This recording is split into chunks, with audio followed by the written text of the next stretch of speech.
Hi, welcome to Golden Realty Group's channel. I'm Genevieve Golden, and this is my good friend slash home inspector, Brandon Pitre. Hello. Thanks for being on the show today. Thank you for having me. I'm super stoked. I met Brandon, how long ago did we meet? I've been doing this 8 years now. So it was right at the beginning. So it was right at the beginning. 8 years. I got a phone call from another agent, and she said, you have to give him a try. And I was like, oh, not another one. Yep. And he has been my one and only home inspector since that time. So, you know, I trust him, and he does good work. Well, I appreciate it. What made you decide to get into home inspection? So I've been in construction my whole adult life, and kind of got tired of that and decided to take a new career path. And so naturally it kind of led to this. It's perfect. And it's been good. Been doing, like I said, 8 years now, and been pretty successful at it. Built a lot of relationships and love doing it. Well, that's the one thing I like about you is you don't scare the crap out of my clients, right? First time home buyer, or even someone who's maybe owned 5-6 houses through their lifetime, when they get, look at how many papers are here. Something like this, it can be very intimidating when you go through it to read it, right? Yes. And you're really good at sitting down with them after the inspection and going over each item with them. That's correct. You know, and that's the thing, is how we convey everything to the buyer is always key. And, you know, like I said, it's one of the biggest purchases they're going to make in their lifetime. And being able to explain to them the condition of the property they're buying, you know, is always key. We want to make sure they're educated, first of all, on what they are buying. Yeah.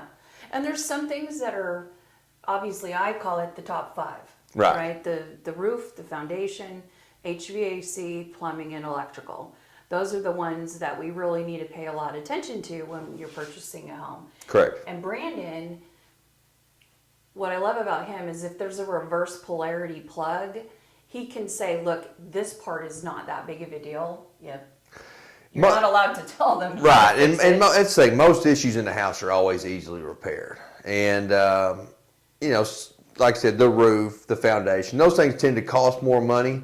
But most everything else is kind of a common find in the house. And usually with a little handyman or electrician, it can be corrected pretty easy. And most of those things people are going to find in the house they're currently living in. Well, so exactly. I had him do my house just because I lived there for such a long time, wanted to check it out. And when he gave me my list, I was like, well, crap. Yeah. That's what the guy that's always he's built every house he's ever lived in, you know, and they're buying their daughter's house or their granddaughter's house, you know. That's what I have to tell them. Like, hey, look, this is pretty common. Let's go look at your house if you get too excited. Well, and working here, let's just say here being Rains County, Hunt County, Wood County. Out in the rural areas. A rural area as opposed to working in like Rockwall County or Collin County. Right. What are the differences that you see between the home construction? So the biggest difference is once you're out in a rural area, there's really no oversight. And so when you get to somewhere like Rockwall, Greenville, places like that, they have code inspectors, things like that. So they have a certain guideline that they go by in that city. And that's the way those builders are required to build to.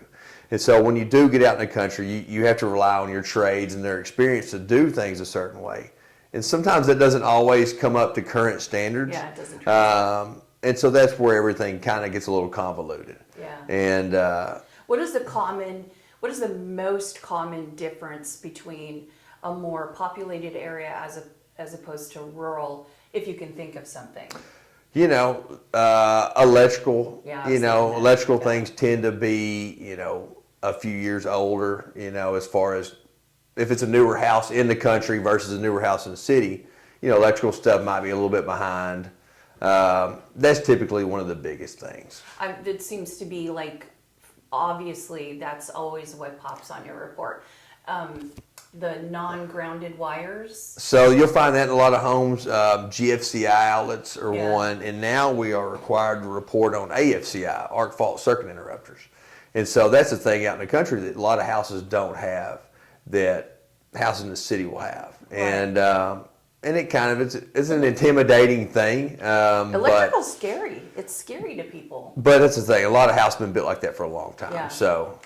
Well, and then out here's some of the builders. They would always put the electrical panel in a closet. Yes. Well, if you think about that, if it sparks, what's it have to? Well, and like you said, Yeah. and that's the thing we report on as a deficiency because it's in a closed closet. Yeah. And 80s, 90s, even before Everybody that, did. it happened. So like I said, just educating everybody on what those things are and being knowledgeable really helps. Well, if someone, say I'm going to sell my house, okay? Now as a real estate broker, I have to tell my clients they need to disclose everything they know about the house on a seller's disclosure. Some people are opposed to having Brandon come to their house first, find out what's wrong with their house, and then get it fixed, because you still have to give this document to the other agent along with the repairs that you've made on the house. I don't have a problem with it. I think it's a great idea, because you can disclose what's wrong with your house, which is what you're supposed to do anyway.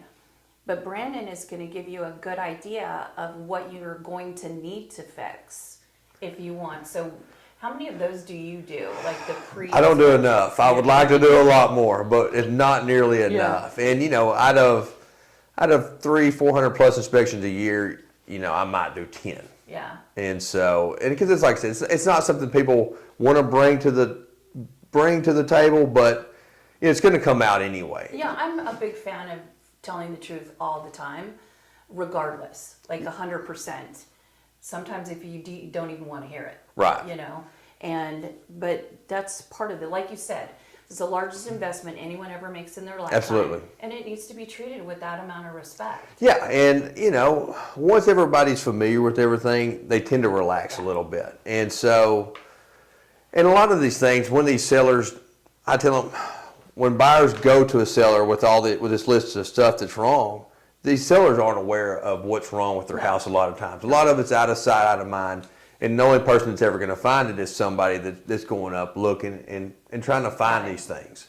And so it just happens. Well, and in the country, you also have a lot of pier and beam houses. Oh, yeah. So I was thinking it would be fun to ask of the most scary thing that you found underneath a house. So one of the scariest things I found, I'll find snakes. I don't like cockroaches or anything like that. So those things kind of terrify me.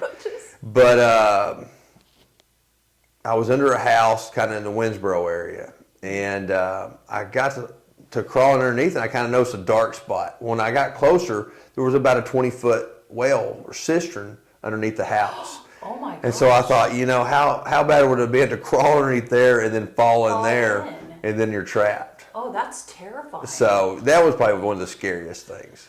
I was thinking, I think when you crawled under my rental house, was it you? Somebody crawled under my rental house, and there was a massive, not copperhead, what's the one that makes your cottonmouth? Yeah. Cottonmouth. And I was like, oh my gosh, I couldn't imagine. And I grew up in Vegas. I would pick up snakes off the ground. Yeah, and I try to steer clear of them. Once I'm there, it's over. I'm out. But really, bugs kind of creep me out more than anything. Spiders and bugs. That's funny. I'll tell you a story. Brandon, I actually sent him a picture recently of him standing on basically the third floor, because the house that I sold was elevated and it was 2 stories. And so he's standing up on top of the roof, and I just thought, what a rock star. Well, actually, I'm scared of heights. Oh, you are? Oh, yeah, I'm terrified. So when I try to, especially get on a 2nd-story roof, trying to come down off of that, and I don't, a 412 pitch, which is kind of a common pitch, is not very steep. Still, I can't handle it. I think that, well, what about a 12-12? It's happening from the ground or with a ladder. And you should but I'll commit, once I'm at a house and I can do it, I'll make it happen just for the customer.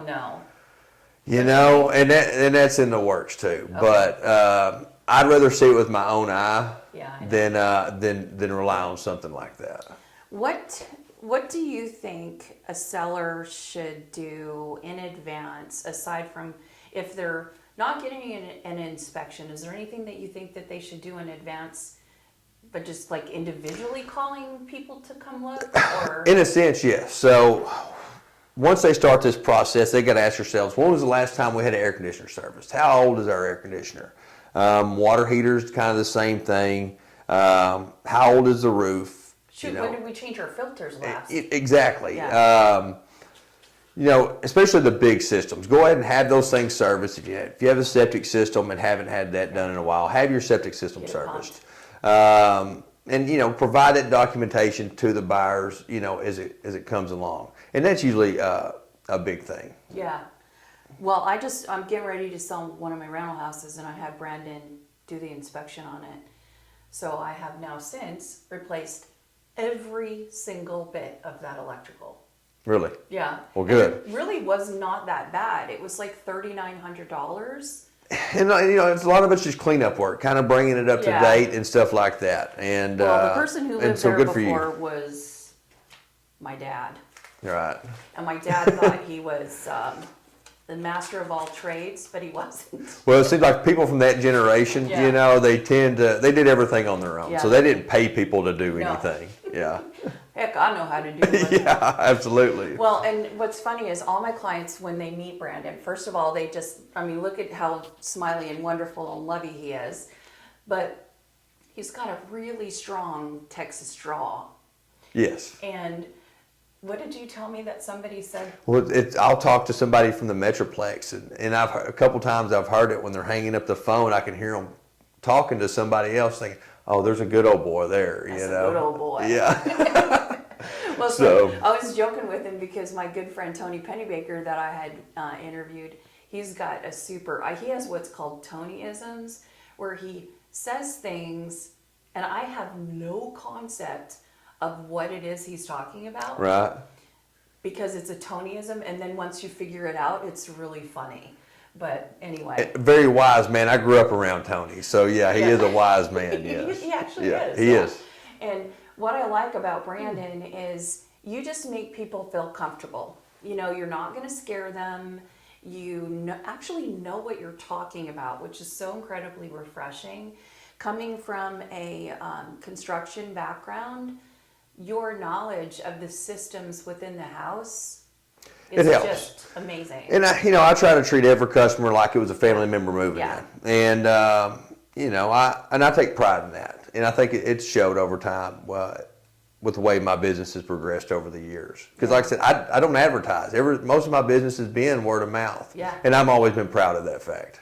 You should be. Yeah. But my business is very similar as well. I got a phone call this morning to list a piece of property referred by somebody else. I feel like if you do good work and are honest and trustworthy, Yes. you can never fail, and God's got your back all the time anyway. Absolutely. Amen to So that. that's always helpful. Yes, absolutely. But I don't know. I mean, is there anything that you can think that you would want to go over with us? Because ultimately the point of this is for people to know who you are. Right. Right? I'm trying to pay it forward. Like people who I do business with I didn't sell you a house, but you have a servant's heart towards me. And I want to pay you back for being so good to me. Well, absolutely, and I appreciate that, Yeah. and I've always appreciated that. And he probably will sell a house. Yes, if he gets oh yes, absolutely. There's only one person to And call. if he doesn't, I'm going to kill him. Yeah, I gotcha. But it's having an agent there with you to kind of help you guide you through this is always key. Having somebody that allows a home inspector to do his job. Yeah. And being able to convey that and making sure people are understanding what they're buying and what all these things mean. Yeah. Because this one's 54 pages long. So this is actually one of the worst houses I've done in a while. It had aluminum wiring, it had termites, it had HVAC issues, it had a little bit of everything. The one thing I want to tell people too is termites, they're bugs. You can kill them. Yes. If you catch them early, right? Now, if they got all up in the wall, then there's no way, without taking the drywall off, that you can tell. And that's the thing, like with those, you kind of always assume there's a certain amount of damage there, but until you actually open an area up, you never really know. Have you ever seen one that was like super structurally damaged to the point where, like, no, like when you have termites, you can see little pinholes in the wall. Like, And so I have seen it where actually the framing and stuff was completely eaten up. But again, it's one of those things that anything can be repaired with money. And so it's a lot more expensive to repair, a lot of extensive work, but usually everything can be repaired for sure. But I have seen some, especially outbuildings and stuff that doesn't get looked at as much, where they're just completely eaten up with termites. That's crazy. Well, and if you don't know what you're looking for, maybe I'll put a link or something for people to look and find out. Yeah, absolutely. And, and it's one thing, whenever I see people that are getting ready to buy houses, whether they're a customer of mine, even if they're out shopping prices, I always tell them, if you ever got questions about the whole process, or and I don't like to go out there and question other home inspectors, but I'm always make myself available for everyone, even if they don't use me in the process. So that's actually, that's yes, a lot of termites. Goodness. And they got pretty lucky. It was all localized to that. Yeah, it's right on the water. Yeah. That's usually where they Yeah, because it doesn't take much for them to make their way into a house. They'll exploit cracks on the outside, cracks in the foundation, places where plumbing can come in. Pier and beam homes are always susceptible to a lot of that because there's a lot of surface area underneath there that's open. And if there's any kind of leaky faucet, it just breeds. Yeah, moisture gets in from the outside. You have wood in contact with the ground, things like that. Well, I was thinking one time, a long time ago, I was thinking that it would be fun to do a video of you. I know it takes you a long time to do the inspections, but as kind of like a how to make your house perfect for your next, for the buyers. And so maybe that's something we may have to charge for that, though. I mean, if somebody ever wanted, that would be a master class, maybe. Yeah. Well, we're not. Golden Realty Group's channel is like, I think we have 22 subscribers. Yeah. So it's and that's one thing. A lot of people, it would be a good idea to kind of do that. Because at the end of the day, we want to see everybody's house get sold, and we want to see somebody buy a good house. And the happier people are, it makes our industry a lot better. Yeah, I agree. Yeah. Altogether, and an inspection's what? It depends on the size of the house. Like, how big is this one? This one was about 1,900 square feet. So a typical inspection, even with a larger square footage, it'll take me about 2.5, 3 hours sometimes. Okay. Sometimes a little less, especially if I don't have to work around people's stuff. But so this one was $350. Yeah, so a normal inspection for anything less than around 2,000 square feet or something like that, you're looking around that price.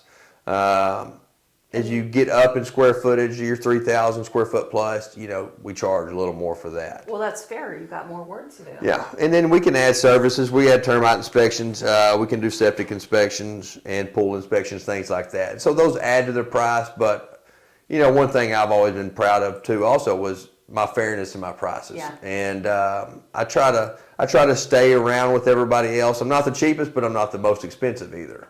No, and there are some other really, really good home inspectors around in the area. I'm just one of those people who's very, very loyal to my people. Yeah. So I'm not diminishing anybody else if you're a friend of mine and you're a home inspector. Absolutely.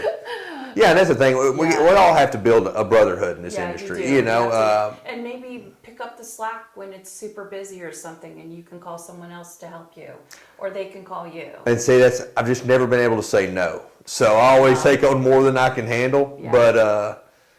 But yeah. Well, I'm really glad that you came in today. Absolutely. Yeah. I'm glad you had me. And I'm glad you're my friend. Oh, my pleasure. I really appreciate being able to have relationships with people that know what they're talking about. They're also kind and great and all that kind of stuff too. And that people in this area, you go heck, you've driven really far before. That's what I tell people. I'm between the Red River, the coast, and Fort Worth. So I'll go anywhere in the state of Texas. He went to Weatherford for me. Yeah, and then we went to almost Waco one time. Yeah, we went to Waco one time. Yeah. So, and he does charge you extra if he has to drive super far. So just keep that in mind. But that's fair, right? Yeah. So anyway, well, I'm glad to have you again. I'll say it again. But thank you. And what is the name of your company? It's BP Home Inspections. Okay. And your phone number? 903-268-1447. And he has a Facebook page, but he hasn't posted a lot on that yet. So what is that one on Facebook? You can find it at BP Home Inspections. Okay, so I'll put it on the screen for people to see that. And do you want them, that's all we really need, Facebook? Do you have an Instagram? I don't. Okay, so, and his email address is bhpitre, Pitre @hotmail.com. And I'll put that on the screen as well. Well, thanks for coming, Brandon. Thanks, Genevieve. Thanks for having me. Yeah, and thanks to you guys for watching. We really appreciate it. So if you're a local business and you want to be featured on the channel so that people can know how awesome everyone is out here in the country, should I say it in the country? Yeah, that's it. In the country, just hit me up with a DM or something like that. And once again, thanks for watching. We love you, and there's nothing you can do about it.